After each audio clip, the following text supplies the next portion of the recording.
Hello and welcome to the week ahead reading for the week of November 3rd to 9th, 2025. No fancy introduction this week. The cards I feel like really speak for themselves. There is so much happening in the sky. I feel like that's just our story lately. There's gonna be a couple of videos coming out this week, so I feel like more of the astrology will come out in those. But just for this week, I feel like the most notable things are, and they're big. On Wednesday, the 5th, we have the Taurus full moon, and this is actually really lovely. I'm going to be doing a video on that specifically. It will come out tomorrow, so stay tuned for that. And on Thursday, the 6th, Venus moves into Scorpio. Uranus moves back into Taurus. It's been in Gemini for the last 6 months. It's making a shift now. We will feel the rumblings. On top of that, we have a Mercury retrograde beginning on Saturday the 8th, and I will also be coming out with a video on that and just how to navigate this specific Mercury retrograde. So let's get right into today's reading. I can already tell the Mercury retrograde is alive and well.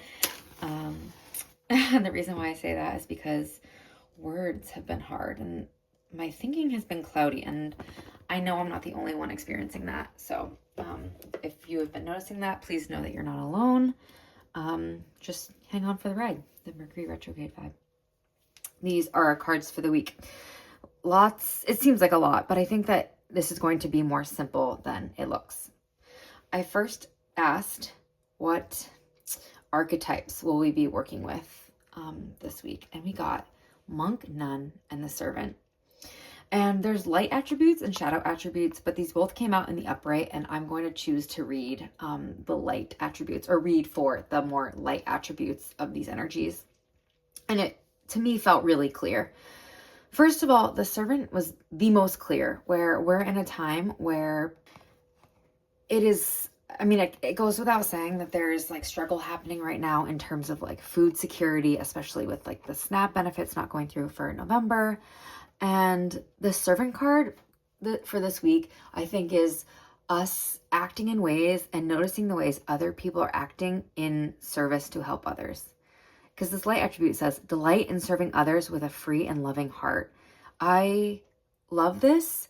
It gives me so much hope for this strange period of time that we're navigating right now that is really scary and can be filled with anger. But when I think of this, especially with the monk card, of us moving into a space of being of service to others, now is the time to do that with some of our extra time and energy, as if we have extra time and energy, but I think that we'll find some this week. The monk and nun also makes me think about the ways that we are using this time to perhaps connect to something bigger than ourselves. Selfless devotion and single-minded dedication to spirit. I wonder if you're finding yourself praying more in such strange times. I wonder if you're finding yourself needing to ask for help in ways that you never thought you would. And when I say ask for help, I mean ask for help from the beyond, you know, your guides or your source or God or whatever word feels the best for you. I feel like now, like I said earlier, like the way that we're being in service, the ways that this monk nun shows up in our lives as an archetype, as how do we ask for help from something bigger than us? Because we're facing experiences that are often bigger than us and require seeking something bigger than us in order to help us make sense of this energy. So this is the attributes that we are working with this week. Lovely. I love this. I'm gonna, I guess I'll put these here for now, but I'm probably gonna, no, you know what? I'll put them like this. Alrighty, and next we're moving into just the weekly energy. We have Monday, Tuesday, Wednesday, Thursday, Friday, Saturday, Sunday. For Monday, Tuesday, we got the Knight of Swords with Speak Up. I love this because the Knight of Swords is about sharing ideas, sharing your thoughts, swords, rules, thoughts. And look at the way there's like this fire energy and the fire coming out of the dragon's mouth. Look at the way that there's just like this microphone of sorts. And I wonder, we find ourselves this week having a couple things come to me. One is, excuse me if you heard the gross burp I just did, but when that happens, it's like being unable to hold back any longer. So maybe on Monday and Tuesday, we're really speaking up or speaking out. We are asking for help, but I love especially that there is a brightness to this. Like, this doesn't come out and like, even though it's fire in an explosive way, I really feel like fire is like speaking from a passionate place. The swords makes me think of speaking with clarity. Knights they're so steadfast and they move so deliberately. And with the rose here, it's making me think of sweet speech. Like, this comes out maybe like fast and hot, but not rude and not like belittling others. This really makes me think of us spending time this week either asking for help or speaking up or sharing our ideas of how we are going to be of service if this is part of the energy we're working with this week. So this is Monday and Tuesday. Wednesday and Thursday, we're working with be patient with the Two of Cups and revive the dormant with the Hierophant. So let's see what I can do here. I'm actually going to spread these out a little bit.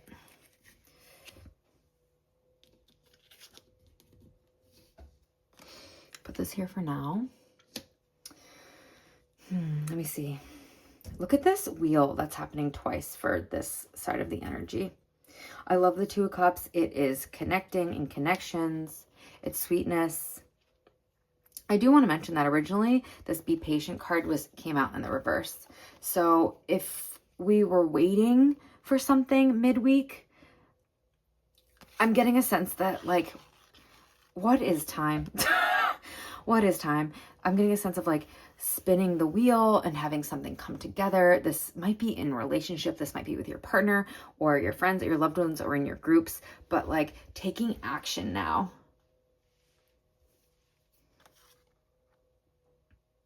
And what I'm getting right now is because she is seated, the action, and so are these characters, the action might come forward in a way that is less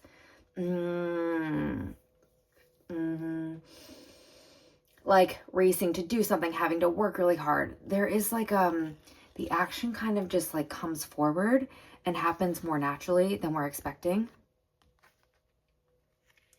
And then revive the dormant with the Hierophant. I'm going to have to read these because I'm so curious about how these work together.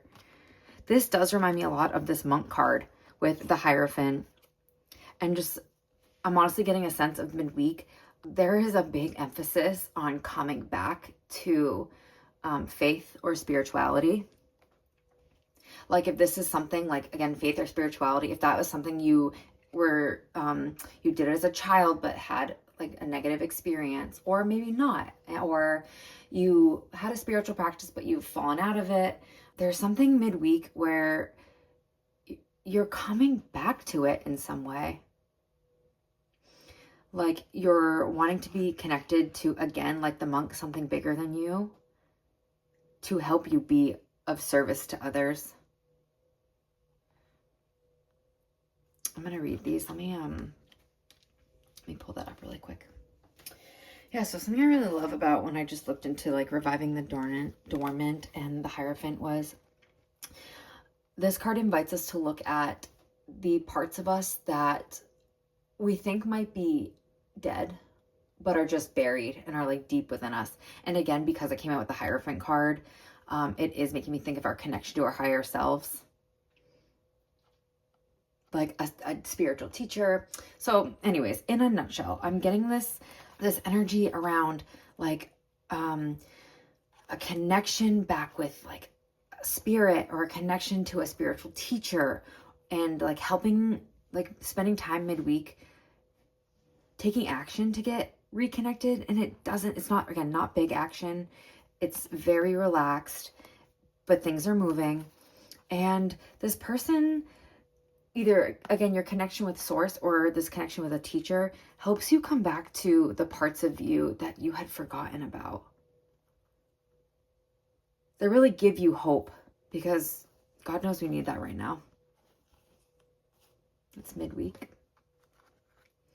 And then I seriously love this. Friday, Saturday, Sunday, we got the extra card in this deck, and it is You Are Free with Forgive and Forget. And this speaks to me so much about, the first thing that came into mind is when we hold a grudge or we have anger or resentment towards someone, the only person it hurts is us. Like, how often have you heard that? But through forgiving and forgetting a situation that you've been maybe holding on to for a while, potentially like one with yourself or like a religion or a spiritual teacher or guide. We have the dragon again. I really like this energy. Like, I'm hearing it again about like getting, like, if you're feeling burnt out because you've been unable to forgive and forget, this is a beautiful time to remember how free you will be and can feel, and how much alignment occurs. I'm seeing like money, I'm seeing friendships, I'm seeing like this blossoming happening, this like spring of sorts, this unfolding that happens when we're able to move through things that have been holding us back. It's really time to move through this stuff. It's now more than ever that we need to be of service to others and to find our connection to something bigger, because otherwise we might drown, you know. And like, really not to be negative, but there is a lot happening. And like I say every week, it is the time to get grounded. I love this week's reading. I think this is super duper lovely.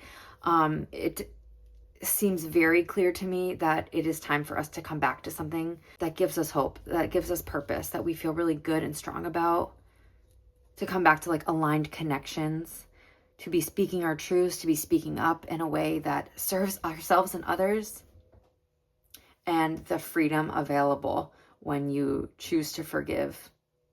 And I did just want to say that the last thing I'm hearing with this is like, sometimes that means forgiving yourself and then allowing that disappointment, that grief, that sorrow to move through you fully and experience the freedom on the other side.